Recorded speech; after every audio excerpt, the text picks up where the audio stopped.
সকাল সকাল বসে পড়েছি দিদির বাড়িতে জল খাবার খেতে। সামনেই দেখছেন অনেক খাবার, জিলিপি, চিকেন পাপ, প্যাটিস, সিমুই ছিল, তারপরে চপ ছিল, সিঙ্গারা, কৃষ্ণনগরের সরভাজা, বাবা অনেক কিছু নিয়ে সকালের জল খাবার। এরপরে আমাদের বেরোতে হবে।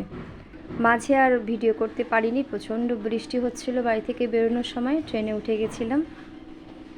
ট্রেন ঠিক টাইমে এসেছিল, কিন্তু প্রচণ্ড বৃষ্টি হচ্ছিল। আর বৃষ্টির মধ্যে ছাতাও সঙ্গে ছিল না। একটু চিন্তায় আছিলাম যে নামবো কী করে, বৃষ্টি হতে থেমে যাবে। তারপরে শুনলাম যে বৃষ্টি হবে, 3 দিন ধরে বৃষ্টি হয়ে যাবে। এই যে পাশে দেখছেন আমার পুচকেটা বসে আছে, ও খুব মজা নিচ্ছে, বৃষ্টি দেখছে আর মাঝে মাঝে একটু করে কথা বলছে। বেশ ওর সঙ্গে কথা বলতে বলতেই চলে এসেছি প্রায়। বৃষ্টি কিন্তু থামেনি এখনও, বৃষ্টি পড়ছে। মাঝে ওর জন্য মিনিট 15-20 বৃষ্টির জন্য ট্রেন লেট করেছে, দাঁড়িয়ে পড়েছিল ট্রেন।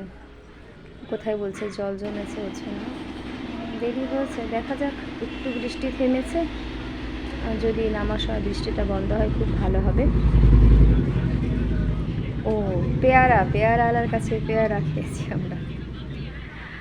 পেয়ারা বাড়ি নিয়ে আসবো ভাবছিলাম, কিন্তু এত জলসা পেয়ারা যে আর বাড়ি নিয়ে আসেনি। ওই কর্তামশাই একটা পেয়ারা নিয়েছে আর আমি একটা নিয়েছিলাম, বাড়ির জন্য আর নিয়ে আসিনি।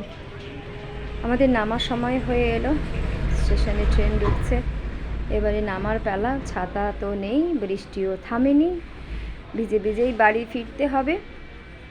আজ এইটুকুনি, সবাই ভালো থাকবেন, নমস্কার।